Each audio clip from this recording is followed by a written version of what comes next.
Have you ever looked in the mirror and felt the sharp sting of weakness? The part of you that bends, compromises, submits and pleads when the world demands nothing but your dignity. How long will you allow yourself to shrink, to bow, to dim your own flame just to avoid the gaze of judgment, discomfort or rejection? In the quiet moments when no one watches, you feel it, the self you lowered, the integrity you surrendered, the fire you allowed to die out. Ask yourself, what does it mean to lower yourself, and why have you tolerated it for so long? The Stoics, centuries before our time, knew the answer.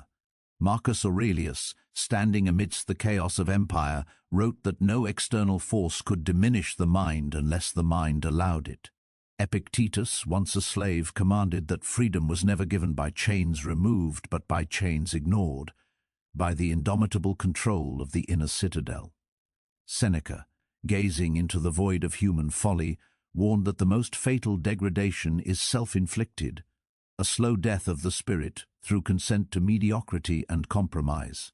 To lower yourself is to surrender the most sacred territory in existence, your reason, your judgment, your soul. Each time you bend to the trivial demands of others, each time you betray your own principles for the fleeting comfort of acceptance, you have chosen the path of slavery.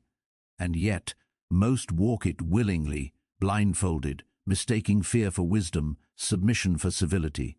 Consider this: every slight, every insult, every injustice you endure is not an external act against you. It is a reflection of your consent. The world has no power over your mind, no authority over your spirit, unless you grant it, and how easy it is to grant it when distraction is constant, when the torrent of opinions, envy, and chaos lures you into forgetfulness of your own strength. The question is not whether you will be insulted, betrayed, or disregarded. This is inevitable. The question is whether you will rise above it, or whether you will continue to kneel. Will you continue to permit others to define your worth, or will you reclaim it in silence with the cold precision of reason and the relentless discipline of self-mastery? Discipline is the sword, virtue is the shield, the mind is the battleground. And make no mistake, lowering yourself begins not with others, but with the first lapse of self-respect, the first compromise of your principles, the first surrender of your inner command. One moment of weakness births a second becomes a habit becomes a life, and a life unconsciously surrendered is a life stolen. Marcus Aurelius spoke often of the fleeting nature of human opinion. Choose not to be harmed, and you won't feel harmed, he wrote. It is not a call to inaction, but a summons to sovereignty. Do not wait for the world to treat you with justice, with fairness, with acknowledgement. Do not expect others to recognize your worth. The Stoic does not ask for validation. He cultivates it, he masters it, he embodies it. Lowering yourself is the abdication of this mastery, a voluntary exile from your own dominion. Epictetus reminds us that what belongs to others, their words, their actions, their judgment, is outside your control. Only your own reason, your own choices, your own discipline is within your grasp. Why then do so many allow external forces to chain their inner liberty? Because freedom demands vigilance, and vigilance demands courage. Courage to confront the discomfort of solitude, the sting of critique, the clarity of truth. And most fear this confrontation more than they fear subjugation. Seneca whispers a warning through the ages: the erosion of self begins in compromise, not in catastrophe. The small acts, the silent concessions, the quiet tolerances, these are the chains that slowly strangle the spirit. Lowering yourself is never an event. It is a process, a pattern, a slow poison of the soul that leaves you unaware until you awaken one day to discover a life that is no longer yours. Look around. How many bend beneath the weight of opinion, influence, and expectation?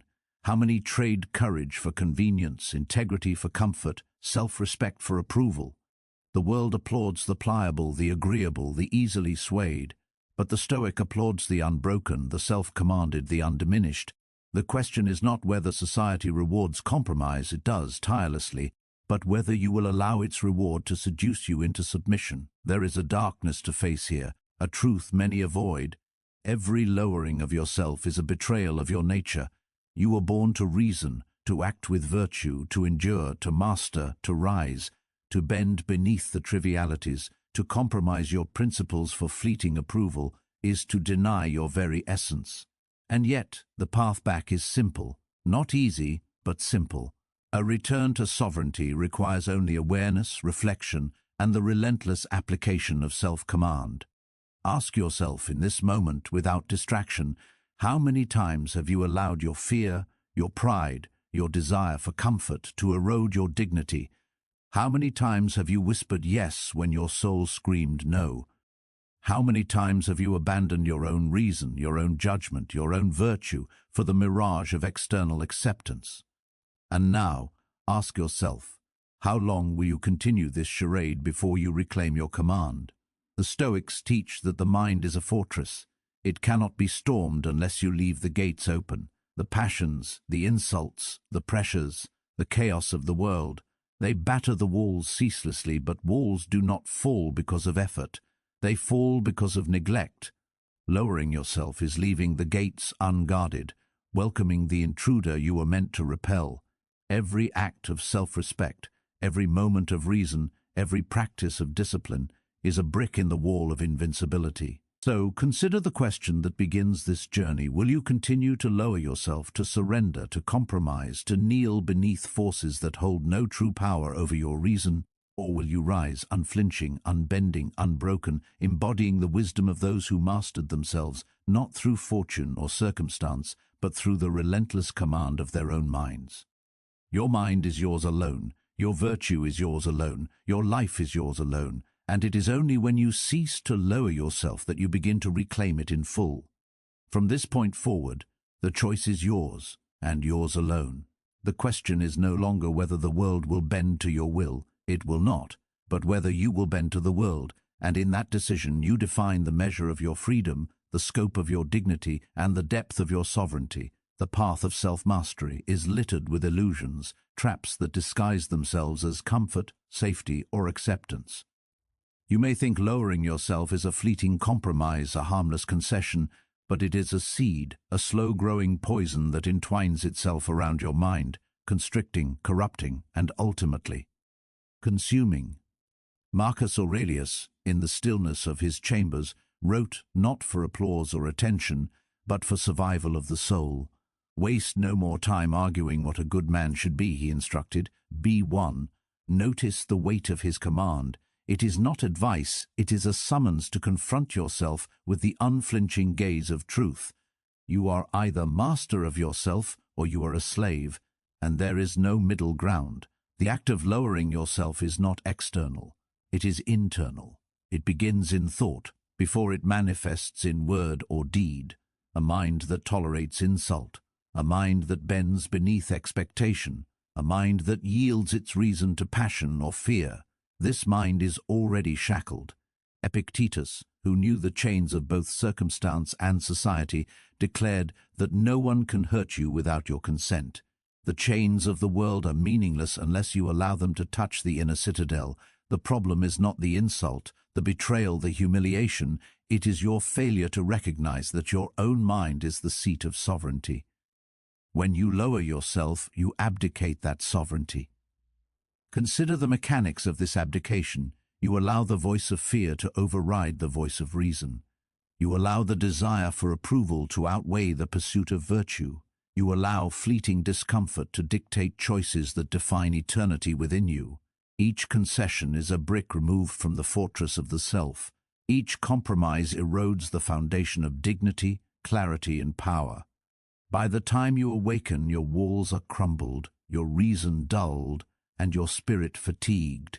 And yet, you believe the fault lies elsewhere, in circumstances, in people, in fate. No, the fault lies in the very act of consenting to be diminished. Seneca warns against the subtleties of this surrender. The tragedy is rarely dramatic. It is quiet, invisible, internal. It is choosing social comfort over truth. See, choosing convenience over courage. Choosing distraction over discipline. It is lowering yourself not once but continuously until your life becomes a mosaic of concessions, a tapestry of weakness, a shadow of the man you might have been. And the irony, your tormentors may not even notice, yet the internal devastation is absolute. Self-lowering is a betrayal that leaves no witness but your own conscience. Now, imagine the alternative. Imagine a life in which your mind is a fortress, where every thought, word, and action is measured against the unyielding standard of reason, virtue, and self-command. Imagine waking in the morning with no fear of judgment, no need for approval, no temptation to compromise integrity for comfort. The chaos of the world still rages, but it cannot penetrate the citadel of your soul. The insults fall harmlessly, the betrayals do not wound, the failures are merely tests of resilience. This is the Stoic ideal. This is sovereignty. This is freedom. But sovereignty is not granted. It is seized tirelessly, relentlessly, with the precision of habit and the vigilance of discipline. Marcus Aurelius did not achieve peace by avoiding challenge. He achieved it by confronting it with reason. Every day, he reminded himself of mortality, of the fickleness of fortune, of the inevitability of human folly, and yet he remained unbroken. How? By maintaining a constant dialogue with his own mind, by scrutinizing every impulse, by mastering every reaction. The power to never lower yourself again lies in this continuous, relentless examination. Discipline is more than routine. Discipline is vigilance against weakness, self-deception, and distraction. It is the act of aligning action with principle, moment by moment, thought by thought. It is the recognition that comfort is fleeting, approval is illusory, and only self-command is enduring. To practice discipline is to stand unyielding while the world seeks to bend you, to endure discomfort without fear, to resist seduction without faltering, to hold virtue above everything else.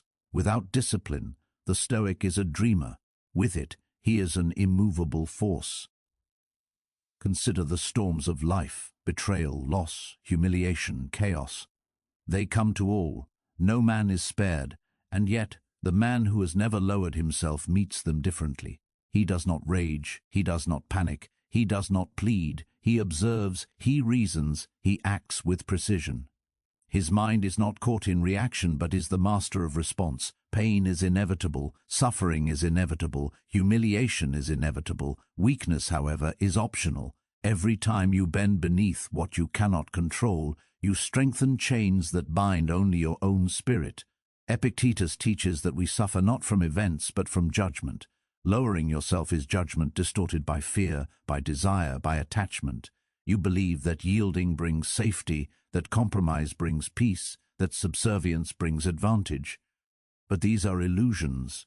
True safety is mastery, true peace is self-command, true advantage is integrity. To relinquish self-respect for the mirage of gain is to impoverish the soul, to starve the mind, to betray the very faculties that make you human.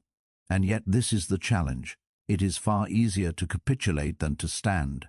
Society rewards compliance. People admire the agreeable, the accommodating, the pliable. But admiration is not power. Compliance is not freedom. And the man who lives by the approval of others is a prisoner, even if he wears a crown. The Stoic walks alone, unflinching, unconcerned with applause, untouched by derision. His kingdom is within, his law is reason, his sovereignty is absolute. Now, the road to never lowering yourself again is not paved with heroic gestures or grand proclamations. It is paved with small, deliberate choices. To speak with honesty when silence tempts. To endure discomfort when convenience beckons. To maintain principle when expedience seduces. Every small victory strengthens the citadel. Every moment of courage reinforces the walls. Every act of reason builds the foundation of a life no external force can undermine. Seneca reminds us that the mind is strengthened in adversity. Difficulties strengthen the mind, as labor does the body. To face insult, betrayal, and pressure without yielding is not cruelty, it is education. To endure suffering with clarity is not Stoicism as abstraction, it is Stoicism as mastery. Each trial you withstand without lowering yourself is a lesson in freedom, a declaration of sovereignty, a reinforcement of the inner fortress. But beware the subtle erosion. fear of conflict, desire for comfort, temptation of distraction, all conspire to weaken resolve. The moment you rationalize yielding, the moment you excuse compromise, the moment you defer principle, you have lowered yourself. This is not philosophy, it is arithmetic. One concession becomes two, two become 10, 10 become the structure of a life surrendered. Awareness alone is insufficient without discipline to enforce it. Vigilance alone is insufficient without courage to uphold it. Strength alone is insufficient without reason to guide it. And so, ask yourself as you walk among those who bend beneath circumstance, who are you becoming? Are you yielding for fleeting comfort or standing for eternal integrity? Are you relinquishing your mind to chaos or holding it as a citadel against all storms? Are you a servant to opinion, desire and fear, or a master of reason, virtue and self-command? Every act of lowering yourself answers this question. Every act of sovereignty affirms it. Marcus Aurelius wrote, "You have power over your mind, not outside events. Realize this, and you will find strength." Understand the depth of this teaching. To never lower yourself again is not a command to control the world. It is a command to control yourself, which is infinitely more difficult, infinitely more rewarding, infinitely more necessary. Your mind, your judgment, your virtue, these are yours alone. And only when they are fully sovereign can no external force diminish you. Suffering is not an external imposition, it is the mirror of the mind, reflecting every lapse, every concession, every compromise you have allowed. Marcus Aurelius, amidst the roars of battle and the rot of empire, recognized this with brutal clarity. Pain is inevitable, humiliation is inevitable, disappointment is inevitable, but despair is optional. The Stoic does not escape suffering, he penetrates it, dissects it, renders it harmless through the precision of reason. And yet, the first act of lowering yourself is often surrender to suffering before it has even arrived. A thought of fear, a preemptive concession, a shrinking from challenge. This is where chains are forged long before the external world tests you. Consider the way emotions enslave most people. Anger, envy, shame, desire, all are weapons turned inward when reason abdicates. To lower yourself is to hand your mind over to these tyrants. Epictetus, who knew the weight of physical chains, understood that the most vicious imprisonment is mental. It is to feel powerless when all the power resides within. You are beaten not by fists, not by words, not by circumstance, but by consent to weakness. Your own judgment becomes the instrument of your destruction. Each time you compromise, each time you bow, each time you rationalize submission, the inner fortress is breached, brick by brick. Seneca would remind you that life is neither fair nor consistent. It does not bend to your desire for ease or recognition. Those who live expecting justice or favor from others are already enslaved. And yet, most of humanity spends its days seeking validation, craving acknowledgement, fearing rejection. They lower themselves continually, trading sovereignty for a shadow of acceptance, a mirage of peace. You must ask yourself, is this the life you wish to inhabit? Or do you wish to claim a mastery so deep, so complete, that no external force can sway it? To never lower yourself again is not an act of defiance toward the world, it is an act of sovereignty over yourself. The Stoics teach that virtue alone is sufficient. Reason, courage, self-discipline, these are the tools that build a life unassailable by circumstance. But they are not passive, they require confrontation with the most uncomfortable truths, that the world will not care for your integrity, that others will mock your resilience, that your own mind will attempt to betray you. Every day your reason must fight for command, or you will be enslaved silently, invisibly, internally. And the battlefield is subtle. Small indignities, minor betrayals, whispered slights, fleeting disappointments.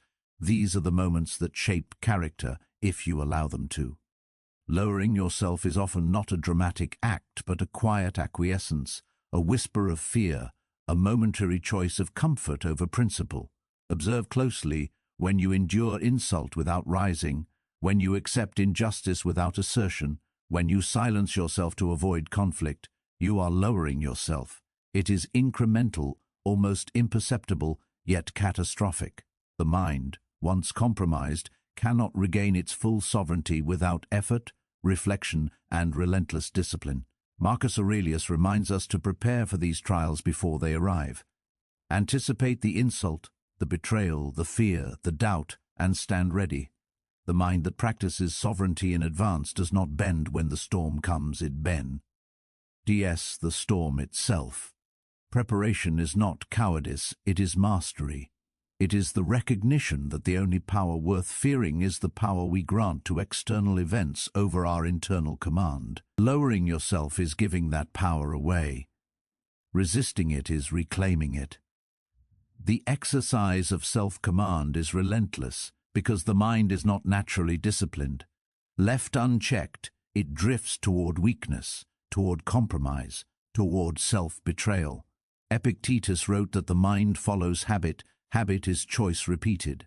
Therefore, each small act of courage, each refusal to submit, each assertion of reason builds an inner architecture that becomes unyielding.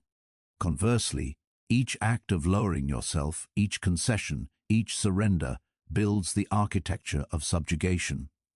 Your life is the sum of these choices, and the sum is unalterable except through deliberate action. Consider the psychology of those who continually lower themselves: fear of judgment, fear of loss, fear of conflict, desire for comfort, desire for acceptance, desire for avoidance. These are the tyrannies of the ordinary, the chains of the compliant, and yet the Stoic sees them for what they are: illusions, shadows, distractions from the pursuit of virtue. They are not commands, they are temptations. They are not inevitable, they are optional. To resist them is difficult, yes, but to surrender is fatal. Every instance of compromise compounds until the self is unrecognizable, until reason is a distant echo, until dignity is a memory. Suffering, when embraced rather than evaded, transforms. The Stoic does not flee pain, he studies it, molds it, converts it into a tool of strength. Every insult endured without yielding, every humiliation faced with clarity, every loss met without panic is a step toward mastery. The man who has never lowered himself learns to distinguish between what can harm and what cannot, between what is ephemeral and what is eternal, between the voice of reason and the voice of fear. And in that distinction, sovereignty is forged. Yet the temptation to lower oneself is ceaseless. Society whispers, family pressures, friends judge, lovers demand, enemies attack, and your own mind, the most dangerous adversary of all, urges compromise, excuses weakness, rationalizes surrender. To confront this is to embrace vigilance as a lifestyle. To conquer it is to practice philosophy as an unyielding discipline, as a relentless war against every impulse that seeks to diminish your integrity, clarity, and reason. Seneca's guidance is clear: the mind cannot endure without exercise. Endurance, patience, courage, clarity, these are not abstract concepts, they are skills cultivated in the friction of life. Every test is an opportunity to never lower yourself. Every provocation is a chance to exercise mastery. Every challenge is an invitation to rise above the compulsion to surrender. Life will test you, not to destroy you, but to reveal the depth of your sovereignty. If you fail, it is your own mind that betrays you, not circumstance. Observe yourself now. Where have you yielded? Where have you bent? Where have you whispered yes when your soul screamed no? Reflect without shame, without avoidance, without excuses. This reflection is the first act of sovereignty, acknowledging that lowering yourself has been habitual, understanding the mechanics of compromise, recognizing the patterns of weakness. This is where mastery begins. Without awareness, action is impossible. Without action, sovereignty is impossible. The Stoics teach that external events are indifferent. They are neither good nor bad. What matters is the mind's response. To lower yourself is to distort that response, to make the indifferent catastrophic, to surrender reason to passion. To refuse to lower yourself is to exercise reason, to maintain virtue, to embody the inviolable principle that no external circumstance can dictate the integrity of the soul. And so the mind becomes a battlefield where reason and weakness clash ceaselessly. To fight without yielding is not natural, it is cultivated. To resist fear, desire, and distraction requires relentless attention. To endure insult, betrayal, and adversity without compromise demands discipline honed daily. To claim sovereignty over yourself is not an achievement, it is a constant practice, a lifelong engagement, a relentless assertion of principle against both the world and the treachery of the self. Now, stand for a moment and consider this. Every day that you compromise, every day that you yield, every day that you allow your fear, pride, or desire for comfort to dictate your choice, you erode the only power that truly matters, the power of your own mind. To reclaim it is to begin again, deliberately, moment by moment, act by act, thought by thought. Marcus Aurelius did not write for applause. He wrote to remain sovereign in a world that would destroy any man who could not master himself. And the question remains, will you allow the erosion to continue, unnoticed and silent, or will you begin the unflinching practice of never lowering yourself again, of standing firm, of mastering the storm within, until every choice, every reaction, every thought is an affirmation of your sovereignty? This is the Stoic path. It is neither easy nor popular. It is lonely. It is demanding, it is absolute, but it is the only path that leads to true mastery, clarity, and freedom. Life is a battlefield that tests the essence of your being at every turn. The storms arrive without warning, the betrayals cut without mercy, and the chaos of circumstance respects neither virtue nor effort. Yet the one who has mastered the principle of never lowering himself meets these trials differently. Marcus Aurelius understood this. It is not circumstance that defines the man, but the quality of his response. Every storm is a test, every injustice an opportunity, every insult a mirror to the sovereignty of the mind. And make no mistake, the mind will be tested relentlessly, precisely to reveal whether it bends or stands. To lower yourself is to betray not the world but the self. It is to hand over power you never truly possessed, but were entrusted with, the power of choice, the power of reason, the power to act with virtue despite adversity. Epictetus, born a slave and forged in chains, understood this as vividly as any man could. He knew that freedom is not the absence of constraint, but the mastery of the self within constraint. Lowering yourself is the abandonment of this freedom, a voluntary surrender to external chaos, a consent to inner subjugation.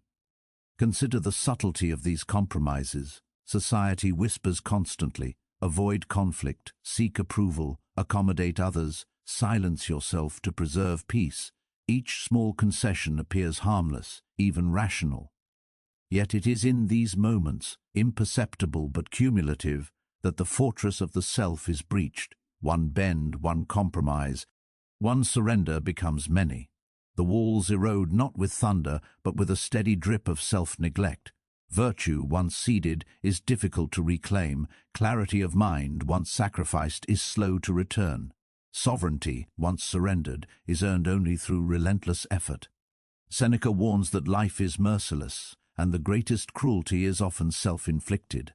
When you lower yourself for comfort, for acceptance, for fear of disapproval, you enact your own imprisonment.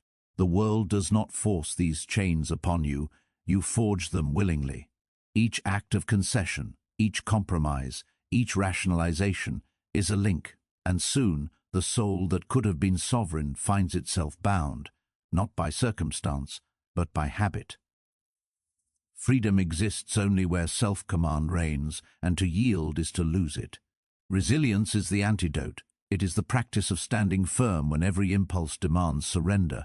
It is the mastery of emotion, the calibration of judgment, the unwavering adherence to principle. Marcus Aurelius describes the mind as a citadel, impervious to external attack if properly defended. Yet this citadel is not built in moments of comfort. It is erected through trial, through adversity, through conscious choice. Every insult endured, every humiliation faced, every challenge met without bending, adds a stone to the structure. Resilience is both armor and architecture, forged in the heat of self-mastery. Practicality, too, is Stoic. Never lowering yourself does not demand dramatic gestures or grandiose confrontation. It begins in thought, in preparation, in habit. Anticipate the challenges. Examine every impulse to yield. Question the motives behind every desire for approval. Every morning reaffirm your principles. Every night review your actions. The self that is trained, examined, disciplined cannot be easily compromised. Epictetus instructs, "No man is free who is not master of himself." Mastery is painstaking. Sovereignty is deliberate. Submission is effortless but fatal. The Stoic mind thrives on reflection, on continuous evaluation of the self. Ask, where am I bending unnecessarily? Where am I conceding too easily? Where do I permit fear, desire, or comfort to dictate choices? These questions are not abstract, they are tools of survival. The moment you accept the notion that lowering yourself is inevitable, you surrender without a fight. The moment you train your mind to resist, to choose principle over ease, to act from reason rather than impulse, you reclaim territory lost. But understand this clearly, the practice is relentless. Life will not relent. Adversity will arrive not occasionally but ceaselessly. Betrayal, loss, humiliation, disappointment. They are the constant companions of existence. The man who refuses to lower himself does not escape these trials. He engages them fully, with discipline, with clarity, with virtue. His mind is the weapon, his judgment the shield, his sovereignty the fortress. Every trial faced without compromise is an act of power. Every challenge endured without submission is a declaration of independence. Seneca emphasizes the importance of preparation for suffering. He suffers more than necessary, who suffers before it is necessary. He writes, "Anticipate insult, betrayal, and adversity. Train the mind to meet them with reason rather than reaction. Prepare for discomfort as a warrior prepares for battle. The man who anticipates the trials of life is never caught unarmed. He does not surrender to circumstance, because he has already fortified the citadel within." Lowering yourself is an unprepared response. Resilience is the prepared mind made manifest. The human spirit is tested not only by external forces, but by the subtle betrayals of the self. Each moment of laziness, each rationalization of fear, each whisper of desire for comfort undermines sovereignty. The mind that tolerates small concessions grows accustomed to them, and soon large concessions appear natural. Epictetus writes, "First say to yourself what you would be, and then do what you have to do. Identity precedes action. Sovereignty of mind precedes sovereignty of life. To lower yourself is to invert this order, to act against the self before the self has been claimed." Courage is inseparable from this practice. Courage is not the absence of fear, but the determination to act rightly despite it. Marcus Aurelius counsels that life will strike with all its unpredictability, and yet reason must remain unshaken. Every act of courage, every decision to uphold principle when all else tempts compromise, strengthens the mind's armor. To yield for fear is to invite further erosion.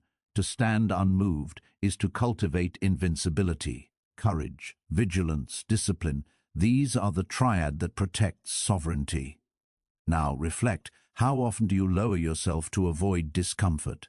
How often do you whisper yes when your reason dictates no?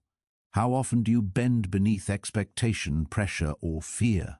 These are not trivial matters, they are the substance of life itself. To reclaim mastery, to build resilience, to achieve sovereignty, you must confront them, examine them, and refuse them. Every refusal strengthens the fortress. Every act of self-command solidifies dominion. Every commitment to principle reinforces the citadel of your mind. And remember, sovereignty is not a gift. It is earned daily. It is the result of relentless practice, unflinching vigilance, and uncompromising adherence to virtue. It is built in thought, action, reflection, and repetition. Marcus Aurelius, Epictetus, and Seneca all teach that mastery is neither fleeting nor granted by circumstance. It is forged in the deliberate engagement of the self against weakness, fear, and desire. Lowering yourself is the absence of this engagement. Resilience is its manifestation. So the choice lies before you as it always has. Submit and continue the slow erosion of your soul, or rise and begin the relentless, uncompromising practice of sovereignty. Life will test you always. The world will challenge you unceasingly. The mind will betray you constantly. But the man who refuses to lower himself meets every trial with reason, fortitude, and clarity. He is sovereign, he is unbroken, he is free.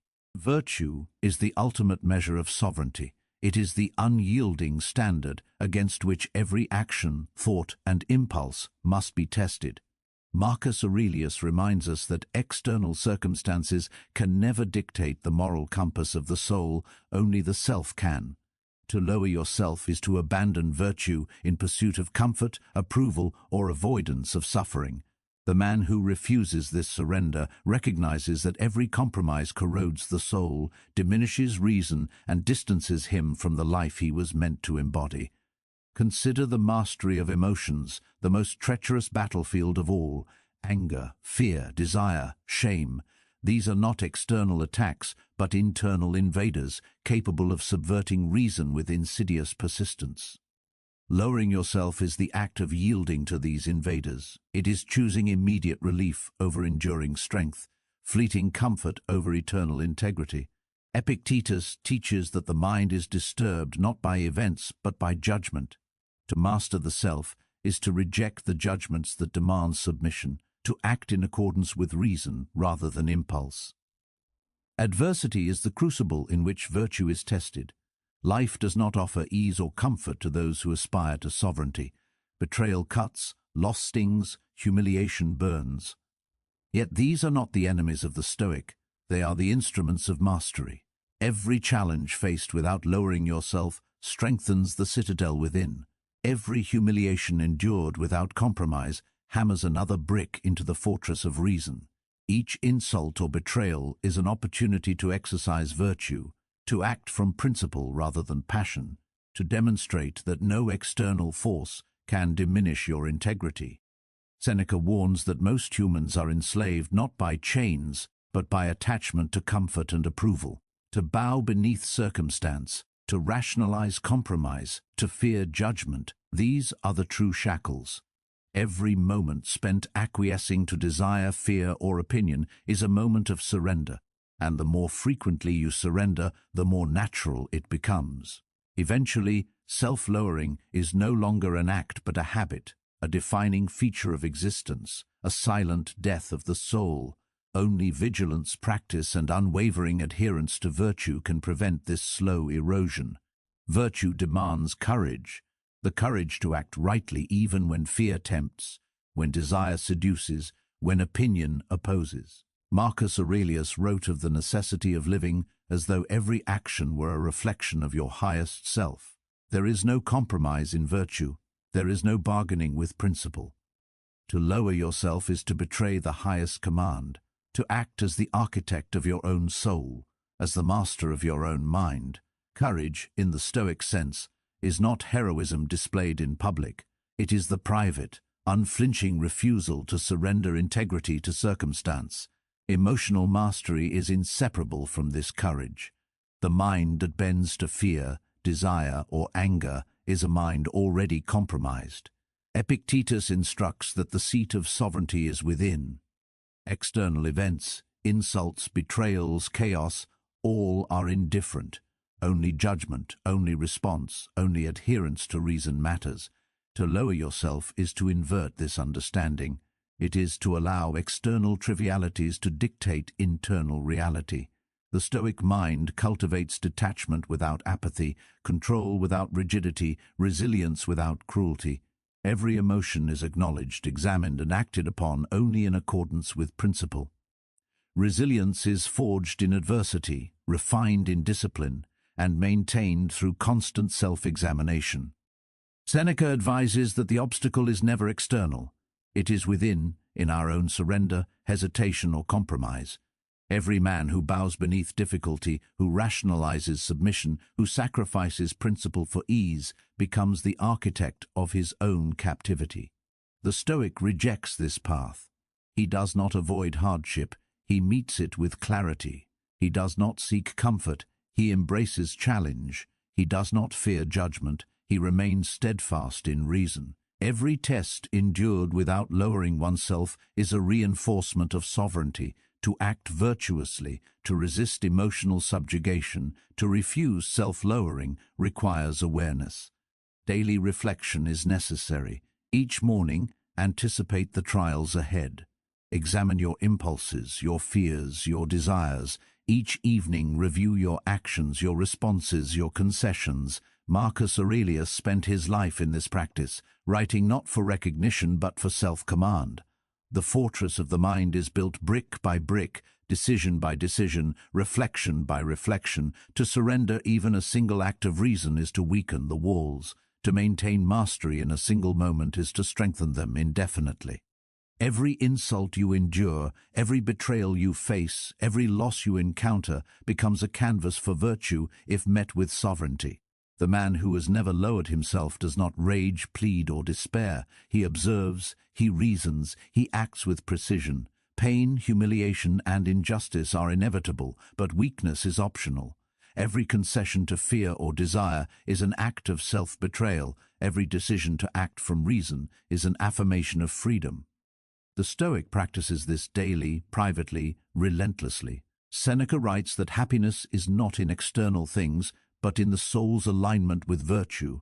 Lowering yourself is the deliberate misalignment of the soul, a voluntary corruption of the self. Each act of integrity, each refusal to compromise, each practice of reason is a restoration of alignment, a reclamation of sovereignty, a step toward the life you were meant to live.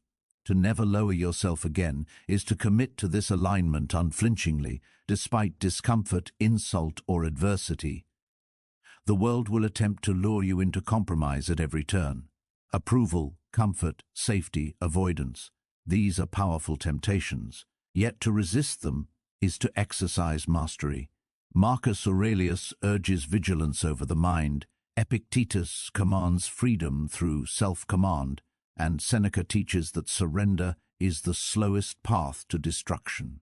Each moment you resist, each moment you act from principle rather than impulse, each moment you maintain your dignity, you reinforce the inner citadel. Sovereignty is cultivated, brick by brick, choice by choice, day by day. Ask yourself now, how many times have you surrendered for convenience? How many times have you silenced reason for fear, desire, or comfort? How often have you lowered yourself under the illusion of safety or acceptance? Reflection is only the beginning. Action must follow. To claim mastery is to refuse further compromise, to act with courage, discipline, and unwavering commitment to virtue. Only then can you stand unbroken amidst the chaos of life, untouched by insult, betrayal, or adversity. The Stoic path is demanding because it is real. It requires confronting the darkest aspects of the mind, refusing submission to trivialities, and embracing the challenges of existence with unwavering clarity. Lowering yourself is the opposite of this path, a slow descent into internal chaos, self-betrayal, and compromise. To rise is to embrace discipline, courage, and virtue. To rise is to reclaim your mind, your soul, your life. The choice is not abstract, it is immediate, daily, urgent. Resist the temptation of comfort, of approval, of surrender. Examine very impulse to yield. Test every judgment, question every desire, reject every rationalization. Marcus Aurelius, Epictetus, and Seneca teach that mastery is deliberate, sovereignty is fought for, and freedom is won within. Lowering yourself is optional. Never lowering yourself is a practice, a discipline, a life forged in the relentless pursuit of reason, virtue, and unshakable clarity. The greatest enemy of the self is not circumstance, not insult, not betrayal. It is self-deception. Every act of lowering yourself begins in the quiet whispers of the mind, where fear, desire, and convenience masquerade as reason. Marcus Aurelius warns that the mind can be its own worst tyrant when it is allowed to wander unchecked. To surrender, to compromise, to bow beneath opinion or circumstance is the silent act of betrayal that begins long before the world confronts you. The battleground is within, and until it is secured, no external triumph is meaningful. Self-deception is seductive because it disguises weakness as pragmatism. You tell yourself that compromise is necessary, that yielding is wise, that silence is safer than assertion. But these are lies dressed in the garb of reason. Epictetus understood this intimately. The chains that bind the body are nothing compared to the chains willingly forged in the mind.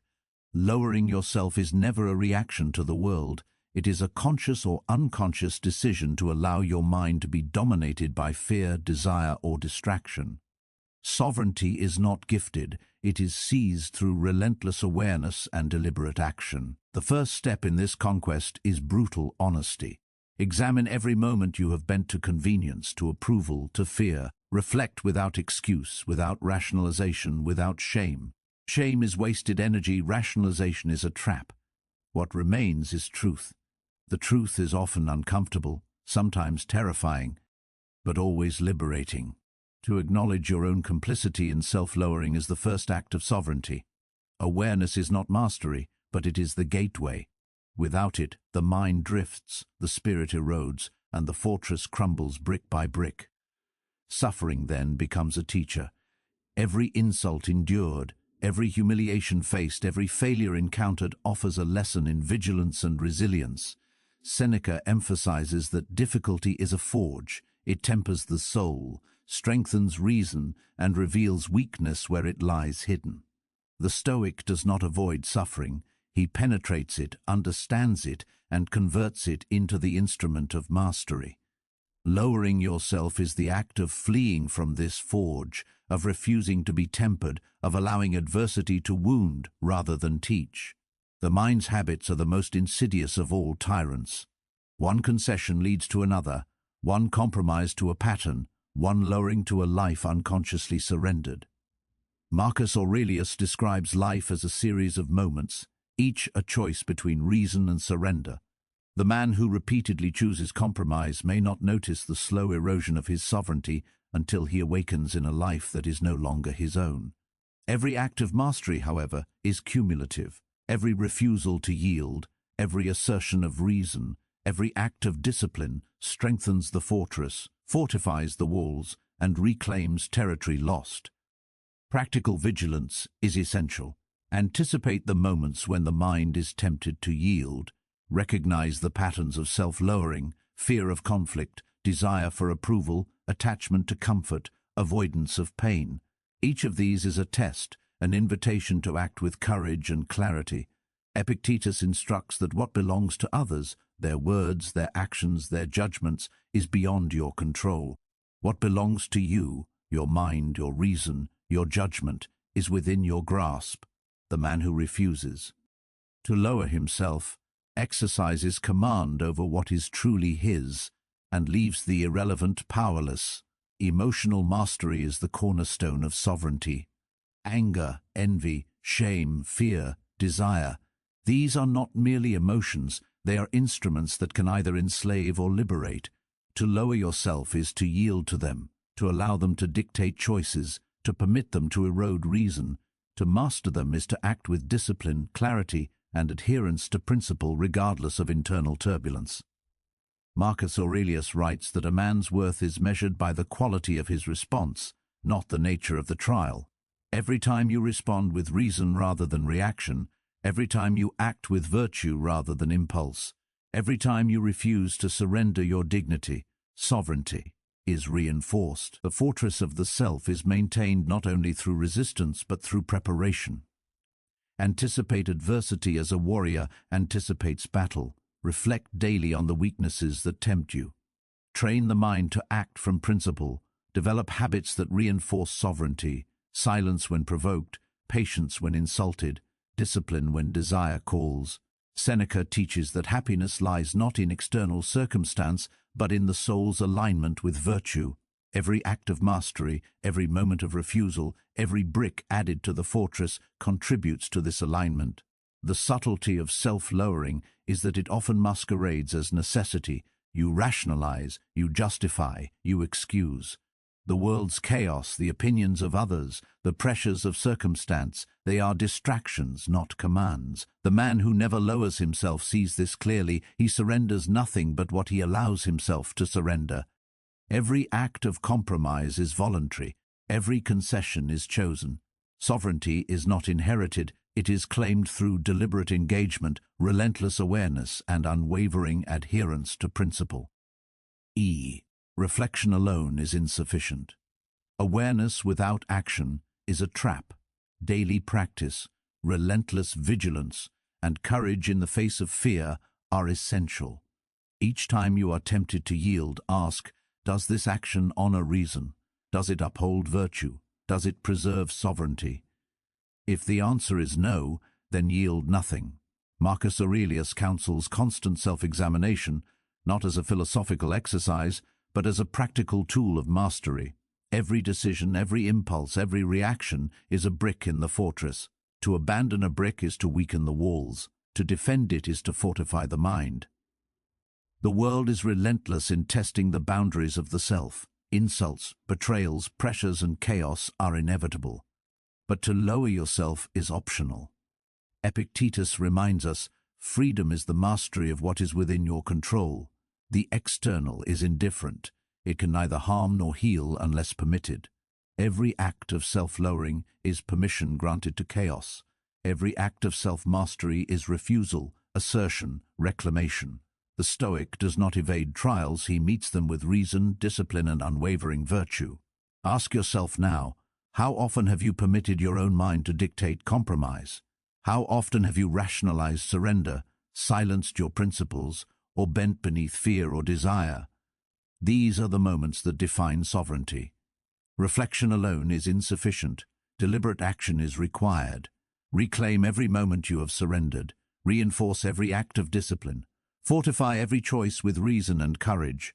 The fortress of the self is rebuilt brick by brick, moment by moment, through deliberate, relentless engagement. To never lower yourself again is not a single act. It is a lifelong practice. It is vigilance over thought, discipline over impulse, courage over fear, virtue over convenience. Marcus Aurelius, Epictetus, and Seneca offer no illusions of EA. Say, mastery is difficult, demanding, and relentless. Yet it is the only path to true sovereignty, freedom, and unshakable clarity. Lowering yourself is optional. To rise, to resist, to master, to command your mind, this is not optional. It is imperative.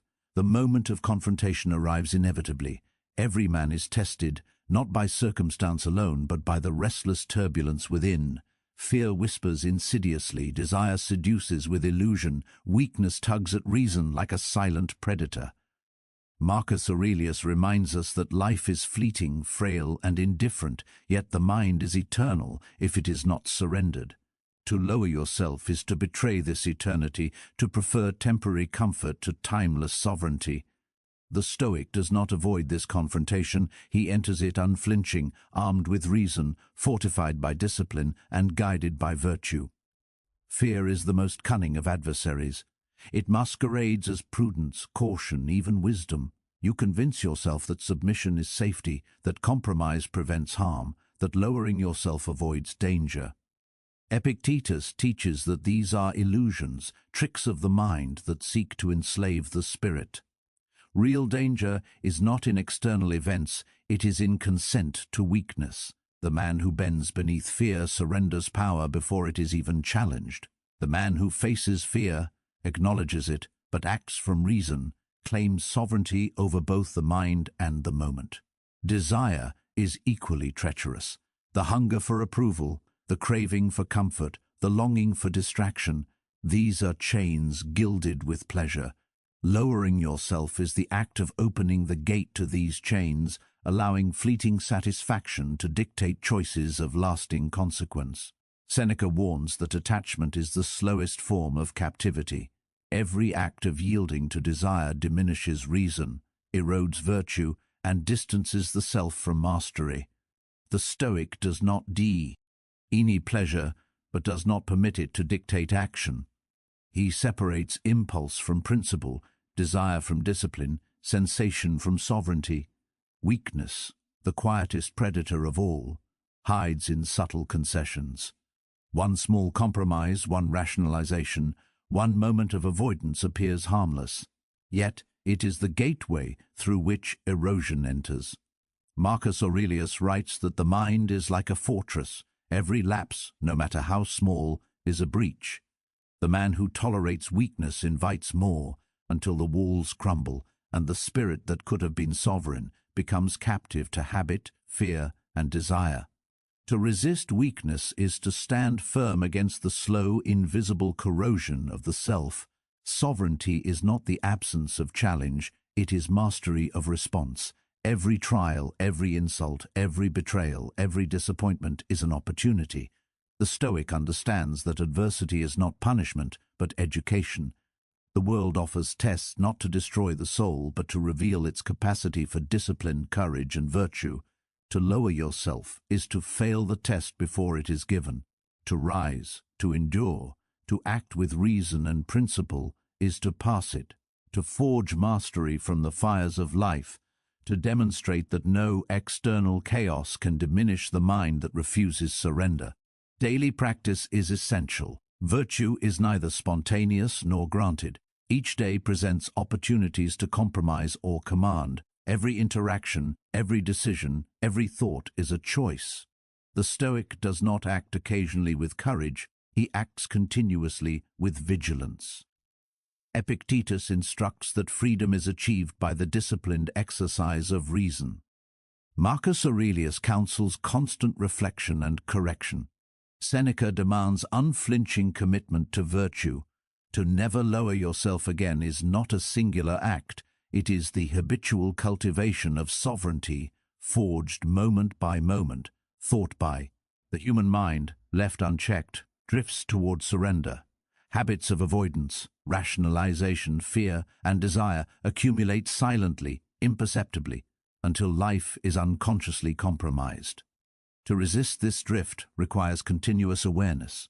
Examine your impulses, question your motives, reject every excuse, face every fear, master every desire. This relentless vigilance is the hallmark of the Stoic, the path to sovereignty, the refusal to allow the self to be diminished by internal weakness or external circumstance. Consider the inevitability of death, the transience of life, the futility of external approval. Marcus Aurelius meditates on mortality to strip away illusions and focus the mind on virtue. Epictetus reminds that nothing outside the mind is essential, only reason, discipline, and virtue endure. Seneca urges preparation for hardship as the only means to resilience. To lower yourself is to disregard these truths, to act as though time, opinion, or circumstance has dominion over the soul. To act sovereignly is to embody timeless wisdom, to stand unshaken, to declare mastery over all that seeks to control you. The ultimate confrontation is both internal and external. Insults, betrayals, pressures, and chaos will never cease. The mind will waver, the heart will doubt. To lower yourself is to surrender to these forces, to permit external turbulence to corrupt internal command. To never lower yourself again is to recognize the inevitability of challenge, embrace the difficulty, and act with unyielding discipline, clarity, and virtue. Every refusal to compromise, every moment of courage, every act of reason is a brick in the citadel that cannot be breached. Reflection without action is meaningless. Awareness alone does not reclaim sovereignty. Daily, deliberate, and unflinching practice is required. Confront fear without capitulation. Confront desire without surrender. Confront weakness without excuse. Marcus Aurelius, Epictetus, and Seneca all teach that the mind must be trained like a warrior's body, relentlessly, continuously, without reprieve. The fortress of self-mastery is built in the repeated acts of refusal, the disciplined exercises of reason, the unwavering commitment to virtue. Now recognize the subtlety of the internal war. Every thought of compromise, every whisper of fear, every longing for comfort is an invitation to surrender. The Stoic sees these not as mere challenges, but as tests of sovereignty. Every act of refusal, every moment of clarity, every disciplined choice reclaims lost ground, strengthens the citadel, and fortifies the mind against the endless onslaught of chaos, desire, and weakness. To lower yourself is to forfeit this battle before it has begun. To resist is to claim mastery, brick by brick, thought by thought, moment by moment. The climax of this confrontation is not dramatic but relentless. The man who refuses to lower himself does not avoid trials, he meets them. He does not yield to fear, desire, or weakness, he commands them. He does not permit external forces to dictate the inner state, he rules his mind as a sovereign rules a kingdom. Virtue is his law, reason his weapon, discipline his armor. Every trial faced without compromise is proof of sovereignty. Every challenge endured without surrender is a testament to mastery. Every act of clarity in chaos is a declaration of unbroken freedom. The ultimate lesson is clear: sovereignty is won internally before it can be expressed externally. Every act of lowering yourself is a voluntary abdication. Every act of mastery is a claim of authority over the self. Marcus Aurelius, Epictetus, and Seneca teach that mastery is not occasional but habitual, not granted but earned, not passive but deliberate. To never lower yourself again is to embrace this truth fully, to confront fear, desire, and weakness unflinchingly, and to live as the architect of your own mind and soul. Now is the moment of reckoning. Everything you have endured, everything you have resisted, every thought, every fear, every desire that sought to bend your mind, they converge here. The choice is final: to surrender and lower yourself, or to rise and claim the sovereignty that is your birthright. Marcus Aurelius reminds us that life is fleeting, fragile, and indifferent. Only the mind, disciplined, reasoned, and virtuous, endures. Lowering yourself is the abdication of this eternal principle. To rise is to embody it fully, relentlessly, uncompromisingly. Ask yourself, how long will you permit weakness to masquerade as prudence? How long will you allow fear, desire, and comfort to dictate the choices of your soul? The Stoics teach that the battle is internal first. The world is relentless, unforgiving, and blind to virtue or suffering. It will test you ceaselessly with insult, betrayal, disappointment, and chaos. Yet none of this has power over you unless you grant it. To lower yourself is to give it that power. To rise is to reclaim the only power that truly matters, the mastery of your own mind. Sovereignty is not passive. It is an active, ceaseless engagement with the self. Epictetus wrote that freedom is achieved by mastering what is within your control. Every thought you permit, every impulse you command, every moment you act from reason rather than fear, is a brick in the fortress of the self. Every act of surrender is a breach, every compromise a decay. To never lower yourself again is to construct this fortress with unwavering vigilance, brick by brick, thought by thought, moment by moment. Fear will tempt you. Desire will seduce you. Weakness will whisper rationalizations. They are inevitable, unrelenting, persistent, but they are powerless if confronted with reason, courage, and discipline. Seneca reminds us that life is a series of trials, and happiness lies not in avoiding them, but in the alignment of the soul with virtue. To bend beneath the trials is to forfeit this alignment. To endure them with clarity and mastery is to embody it. Every insult endured, every humiliation faced, every temptation resisted is a testament to sovereignty.